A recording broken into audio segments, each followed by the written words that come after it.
Vous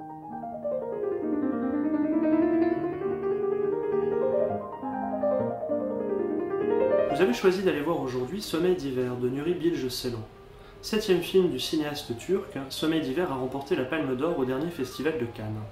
Habitué de la croisette, l'auteur y avait d'ores et déjà raflé plusieurs prix, dont celui du meilleur réalisateur pour Les Trois Singes en 2008. Sommeil d'hiver, c'est presque un cinéma d'autrefois, auscultant au coin du feu, dans des intérieurs clairs-obscurs, et par le biais de longues joutes verbales, les vicissitudes du couple, les rêves éteints de longue date, et la fatigue d'un homme se découvrant moins beau et moins jeune qu'il ne le croyait.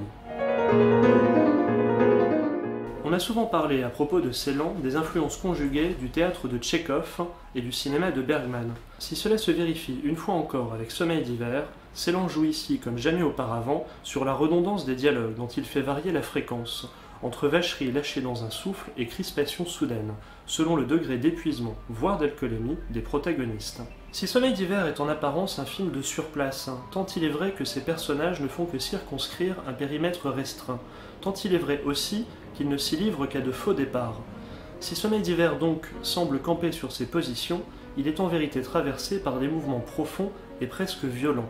Et c'est ainsi à l'usure que le film se révèle une formidable machine à étrier faux semblants et contradictions morales, mépris de classe et hypocrisie domestique.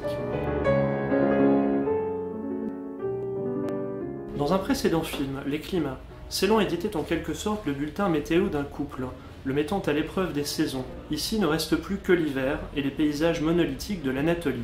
C'est ainsi que l'articulation du huis clos et des grands espaces, sur laquelle ont toujours reposé les films de Ceylan, nous renseigne sur son projet, celui d'un cinéaste d'inspiration romantique, dont la vision de la condition humaine résonne avec les éléments, les paysages et les saisons.